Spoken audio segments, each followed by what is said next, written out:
Yo, what up, y'all? Hopefully, y'all have a great weekend and y'all make the most of it. We got another wrestling video here. Part of me wasn't going to react to it, but then I was like, I haven't done a wrestling video in a while, so let's go ahead and check it out. But I kind of don't like doing. Yeah, I feel like I'm going to react to it, post it, then regret reacting to it, but I ain't already started the video. But this basically is what the WWE won't tell you about The Undertaker. Undertaker, right? One of the greatest wrestlers of all time, legend. For the 99% of the time, you only hear great things about Taker. Like, I don't think I've ever heard anything bad about Undertaker now that I think about it. So this video is going to tell us, I guess, some bad things about The Undertaker. So, yeah, I don't know how I feel about this one, but let's check it out. The Undertaker is not only loved by fans, but also highly respected amongst wrestlers. Now that the Phenom is retired, WWE has opened up and revealed a lot of personal and behind-the-scenes facts about the dead man. However, there are some things the company won't tell you about The Undertaker. In 2021, allegations were made that The Undertaker was responsible for harassing a younger wrestler. Former WWE star Rene Dupree said that during his 5-year career with the company, The Undertaker, who was the leader of the WWE locker room, had ordered other wrestlers to bully Dupree. The reason was because Dupree would not go out drinking with the other wrestlers. According to Rene Dupree, his clothes were ruined, and he even had his French flag shoved into a toilet, which was the most hurtful to him. The Undertaker never responded to these allegations, but WWE does have a dark history of bullying, especially during the time when Rene Dupree was around. However, Mark Henry and Bully Ray dismissed the allegations of their podcast and said that the dead man wasn't a bully. Shortly after Rene Dupree's claims were made, more accusations about The Undertaker came out. ECW legend Sabu was doing an interview and was asked about wrestling stiff or light. The hardcore legend said that not only did The Undertaker prefer to work light, but if his opponent was too rough, then the dead man would complain and have that person fired. Sabu did add, though, that in general, that's how a lot of top wrestling talent act. Like with Rene Dupree's allegations, The Undertaker didn't say anything about the claims. However, if it is true, this won't be the first time. Randy Orton infamously got hurt while wrestling with Mr. Kennedy. The Viper complained about it, and Kennedy was soon released from WWE. Speaking of Mr. Kennedy, two of The Undertaker's most infamous moments were when he hit Kennedy and Chris Kanyon with shots to the head. What made these so surprising was just how hard he hit them. It led many fans to speculate that Undertaker may have been intentionally trying to hurt Kennedy and Kanyon. The Kanyon incident was especially controversial since Chris Kanyon was gay in real life, and the entire segment appeared to be making fun of him. The Undertaker hasn't publicly commented on he was a heel at that point. Like he was trying to intentionally hurt either Kennedy or Kanyon. A Reddit user named Enterprise90 pointed out that The Undertaker gave a lot of violent chair shots and even took some himself. Additionally, Taker wasn't the only person at the time who did hard chair shots to the head.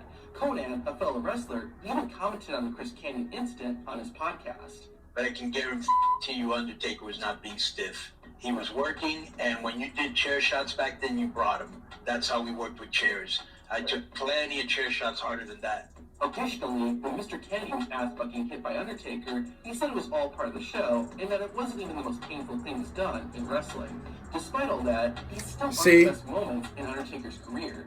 WWE would ban chair shots to the head in 2010, partially due to the long-term damage they can have done to that was a good thing to do. Because of his character, The Undertaker attracted some bizarre fans. However, one woman took things too far. Shortly after Paul Bearer betrayed The Undertaker, the dead man received a bottle containing blood from a fan. The woman who sent it went even further and came to a WWE show. When Paul Bearer was coming to the ring, the woman jumped the barricade and tried to attack the manager. Thankfully, nothing serious happened, but it didn't stop there.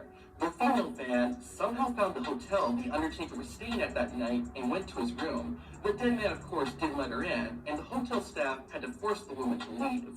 When Undertaker decided he wanted to become a wrestler, he trained with a man named Buzz Sawyer. The future WWE Hall of Famer paid between $2,000 and $2,500 to train, but Sawyer wasn't that great of a coach. He didn't teach Taker that much, and the dead man never got to practice in a real ring, despite Buzz Sawyer claiming he would eventually. Then, one day, Sawyer left town and disappeared without telling The Undertaker or any of the other students. That's the story the dead man tells. Buzz Sawyer's brother, Brett Sawyer, did an interview in 2022 with a different perspective. Brett implied that the Phenom quit because of how physical Buzz Sawyer's training was. This is in direct contrast to what The Undertaker has said. According to Taker, he was one of the guys who didn't stop training with Buzz Sawyer, while others did.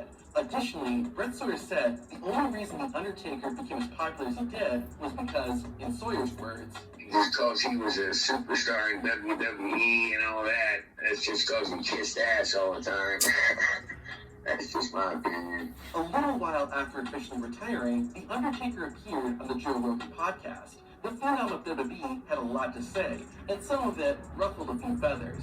When asked what he thought about the current WWE product, Taker described it as soft, and the shows had lost their edge.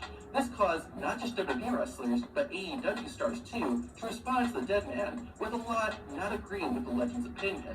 Even hardcore icon Mick Foley said that the wrestlers today were just as tough as the wrestlers during his time. Shut up, Mick Foley. Taker would later Idiot. clarify that he wasn't bashing the current wrestlers, just the WWE product. However, he did double down on his statements about today's WWE shows lacking the edge they used to have.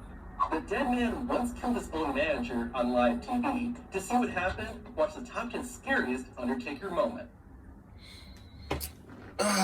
Yeah, I mean, clearly I'm biased, obviously, but you know what's funny? Every allegation that was made against The Undertaker, you notice that there was always somebody else to debunk those allegations. So, nothing in this video can be proven as true. And I think that's how much respect The Undertaker has. It's like, somebody might say something, like Rene Dupree, he might say something, but then you got other people saying, like, what? That's not true. And then even with the chair shots with Chris Canyon, go back and look at the chair shots, especially during the Attitude Era. These dudes was getting, oh my gosh, The Rock, when he hit Mick Foley, go back and look at some of these chair shots that The Undertaker used to do. That was always brutal. Always. So it's kind of hard to say, oh, he was picking on Chris Canyon because he was gay. So, I don't know, man. Y'all let me know what y'all think down in the comment section. Like the video, show me some love, and subscribe to the channel. Till next time, peace out.